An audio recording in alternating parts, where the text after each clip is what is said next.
Hi, I'm Alex. Nice to meet you all. I'm decided to give a little bit of educational talks here because I think this is really our missions for the conferences to learn something new, right? And we have to share. So I'm a CEO and co-founder of a company called Somin.ai, but I'm also a professor in several universities, and I teach marketing. I teach marketing, AI, and I also do a bit of hardcore computer science. And today we're going to talk about the intelligence advantage, large language models, and how those things shape the world, shape the marketing. So let's check whether you really wear headsets. How many of you have heard about large language models? Raise your hand. That's pretty good. You know, I came from Asia. Everybody only know about ChatGPT. Nobody know what's large language models. So really good job. This image is generated by AI. In fact, this is how Stable Diffusion thinks the Alexandria library would look like. And this is also what comes to my mind when I'm thinking about large language models. Imagine you are going through the library that is 1 kilometer long. You cannot see the end. You have a lot of books around you. And this is generations and generations of knowledge. And this is really huge. And if you live 100 or 200 years old, you still cannot really grasp all this information. So this is what comes to my mind when I talk about large language models. And this is very much related to how computers think. So if we look at the history, sometime in the back, somebody created a system called ELIZA in 1967. That was a pretty simple chatbot that was based on the rules. So if you were asking the ELIZA, how are you, then it could answer fine, could say, my dad has never been better. So it's very simple. We don't have this kind of chatbots anymore. But that has encouraged the world so much into the way they think now. Maybe computers can actually communicate with humans. Maybe computers can actually help humans. So later we get recurrent neural networks, LSTMs, RNNs in 1997. And those models, they were doing better because they could learn some context. They were able to learn the whole sentence, the mouse eats the, and then they were really good in predicting things like, okay, the mouse eats the cheese, actually. So this was a big step because this neural network was able to remember some knowledge and then predict the very next words that are going to come. However, that same network would have a hard time to tell what's going to be happening in this sentence. When I saw Dorothy and the scarecrow one day, I went to her and said, hi. So if you look at neural network in the bottom, it could say, hi, Dorothy, or it could also say, hi, scarecrow, or it could also say, hi, other day. Because for that neural network, it's all the same. And that's the time when Google mobilized and decided, okay, I really need to do a better translation. I really need to come up with something that can translate from one language to another. And then they created something called transformers. And those transformers get evolved and then become our modern large language models that we know nowadays. So what's the point there? They can actually remember the context. They could look at one part of the image and they can see that there is a Dorothy there, and then they can also catch the word her, and then it will be very, very clear in predicting hi, Dorothy. So this is how a computer reads the text. And it's also part of the history telling you that there's nothing revolutionary about what's happening nowadays. It's just the hardware become really bigger, and the computers were now able to figure out what kind of piece of the sentence to focus on instead of just remembering everything and doing the general stuff. But computers not just read the word, computers also see the word. And if we look at this occasion, for humans like me, that would be a conference, or this occasion, that would be just a meeting, right? However, very important to understand that for computers, the same exact conference will be something like 1, 2, 3, 4, 5, 6, 7, whatever, 100 chairs, earphones, headsets, human. Maybe it will pick up my laptop there, and that's it. This is how computer sees the world. So I think one of the biggest problems nowadays of modern marketing in many other industries is that human marketers, they still imply all those 20, 30 years old concepts about personas and about the funnels that they learn. But they don't consider that nowadays computers think about the world in a very different way. And that nowadays computers actually receive every single pixel of this whole. It will not just count us here, but it will count everybody sitting behind on a booth, and even the color of the curtain somewhere very far away. And this is how computer sees the world. So, for example, this is Merlion Park in Singapore. That's where I came from. I flew yesterday night. And for computers, this is just a statue, trees, people. So computer can understand this image without really memorizing everything.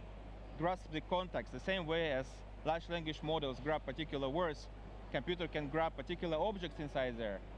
And of course, there will be thousands of these kind of objects. So if for human, figuring out the difference between a fighter jet and a rabbit is something ridiculous, for computer is actually a pretty hard task.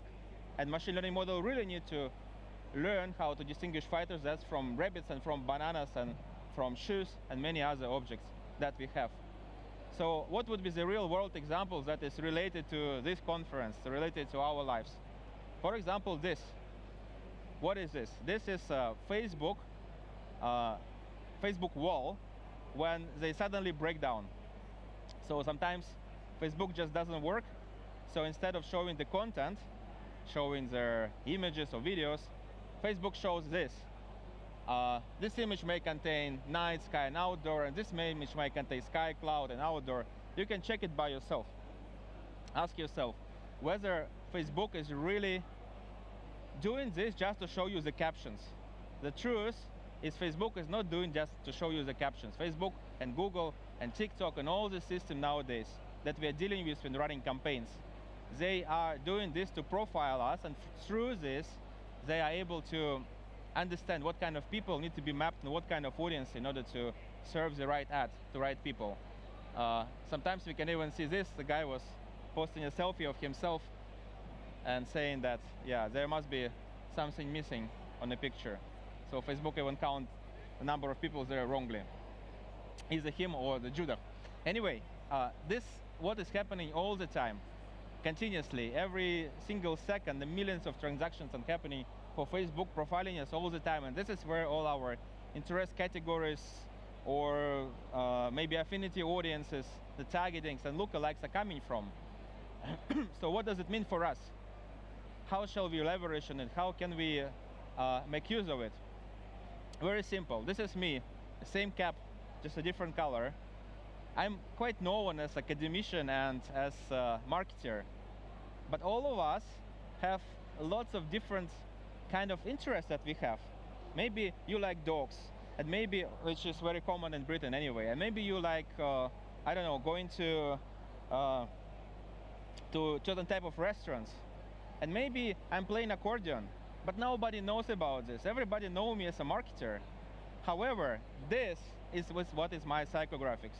This is something that really drives my decision making, and this is something that really pushed me to see particular ad, to click it, to maybe do a conversion, whatever action in our CPA ads that we are dealing with.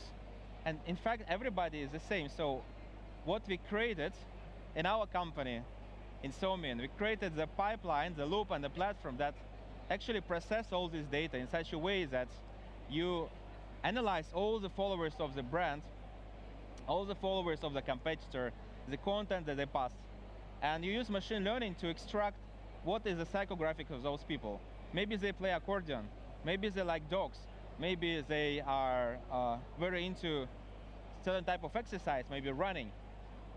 And if we see that there is a very strong correlation between, let's say, credit card users and their daily activities, we suggest that you should run and target ads not through what everybody is fighting for. Let's say in banking, all banks will be fighting for one same category of users, one small demographic group, but for something else, for the actual interests of people. And nowadays, if you do the same process as Facebook's and Google's of our world doing on your side, through the analytical tools, through automation, you can actually figure out and crack much, much better targeting and execution audiences that nobody ever even touched. They're all available there, but people never run ads on them because they don't know this kind of audiences exist. And you know, if you're doing this in a smart way. For example, Citibank, what did they do? They analyze 5.6 million data points. This is all the posts of the followers and the advertising content that other banks were running, Raiffeisen and Barclays and all the rest. And they come up with one campaign, but instead of figuring out only maybe 3 or 5 ad sets, that's what you will usually be running in your campaigns, they came up with 525 ads. And those ads were all having the same creative, but they had a very, very different types of targeting. And if you look at the best performing targeting audience that were driving 38% cheaper cost per leads and actually higher conversion from leads and a bigger volume of the deal, you will see that this audience has nothing to do with banking. So I can read it for you, you maybe cannot see. It's a roof tiles, blockchain, pipe fitting, Ministry of Defense, there's particular video game names, and some lorries and particular types and models of the cars. Ask yourself, if you buy a credit card, if you take a credit card, does it mean that you're a credit card geek? Actually not. That actually means they could be very much interested in all those things through which we can target you. The only question is how to discover this and how to really understand how the things work. So what is all this to do with large language models and how can it be applied? Do you know this guy? Checking microphones, yeah, you know him. I met him in Singapore. He was doing an Asia travel, and I asked him a question. Hey, how come OpenAI invests in the companies that are pretty much traditional digital businesses, but have some interface between neural networks and this traditional business? Let's say you can talk to Photoshop instead of photoshopping nowadays, right? And then he say, oh, well, because this is the future, because last time we had the punch cards, and then from punch cards we moved to keyboard and mouse. Kids still cannot use keyboard and mouse, like my daughter, 5 years old, she cannot use keyboard and mouse, but she can definitely use touchscreen almost from the day she born. So nowadays is a new era when large language models are not writing chatbots, not generating your content. This is a very simple stuff, and this is like using a cannon to shoot the sparrows. What large language models can really, truly do very well is actually help you to understand the data and explain it to you like a much better analyst would do after 1 week of work, just in a fraction of a seconds. For example, this. Remember there was an audience, this one. The lorries, the video games and stuff. And this audience generates 38% more conversions of the credit cards. So apparently, if you feed it in the large language models and ask it to explain, apparently Citibank users was a 40-year-old guy who was tech enthusiast, and he's always looking for new devices, and he also liked to spend his free time spending on playing games. And this is very normal. People who play games, they need credit cards. In this case, why do we then target credit cards by interest credit card? Ask yourself another question. When did you go McDonald's last time? Who did go McDonald's last week? Yeah? Yeah, answer honestly. Yeah, this is an honest question, honest answer. Okay, fine, but ask yourself, when did you see the McDonald's ad last time? And usually people say, I never see McDonald's ads. And then ask yourself, if you never see McDonald's ads, but at the same time, they are one of the biggest UK advertisers, what they're spending their money on then? And this is exactly the case. They are fighting and clashing against each other in an auction with the Pizza Hut, with Burger King, with everybody else, to address the one small audience of fast food geeks who already decide where they want to go. And also at the same time, lots and lots of people who could actually go McDonald's after they see the ads, they never see the ads. And this is the thing that we think needs to be fixed, and this is a problem of disconnect between humans and large big data system like Facebook and Google of our world. Another example is, of course, this one. I would say, if you look at the competitor analytics view, like your traditional social listening, you can also do a very good job here. So the system you are looking at is called Monitor. We just released it. Actually, we released it in this conference, first time in the world, and we already patented it. So what this thing is doing, it takes everyone's ads in one bucket. It collects everybody's advertisement from what ad library, from Transparency Center, and it tries to predict which ad is working and which is not working. We're using AI to score and predict the potential conversion rates and CTRs. But this is not all. We all have a lot of dashboards in our companies and our agencies that we already purchased, and we don't really know how to use it. We cannot really put a junior person to process it. But we need to monitor our competitors. We need to really analyze it. So this is a place where large language models come. First of all, now they can explain you not just what type of content works, but also why this content works. So for example, look at this particular image. It was posted by one of the car leasing companies in the UK called Zen Auto. And it predicted to work very well. So nowadays, machine learning models can actually predict also why. It can tell you which particular part of the image is working. It can tell you which particular words are working. But if you want to go deeper and compare yourself to, let's say, competitors, or yourself to yourself just 1 or 2 weeks before, you can also do it. And this is another very cool application of large language models that all of us can tap in nowadays already. So I want to compare 2 car leasing brands. I want to see centricity, desires, mapping. I want to know the brand voice. I want to know to the end what kind of customer pain point they are addressing. And you can see this all in one way and in one go. You can know what kind of audience they are centered at. For example, one of them is about car buyers, but another one is much deeper into car enthusiasts, what kind of models they are offering, and also what kind of deals they are pushing them. And all this text that you are reading is actually generated in 23 seconds. So imagine last time you had maybe an agency or in-house team that was doing competitive analysis maybe once per year, and they were working on it for many weeks. Now, in 23 seconds, you can get a full overview of any industry. You can actually get it on the spot.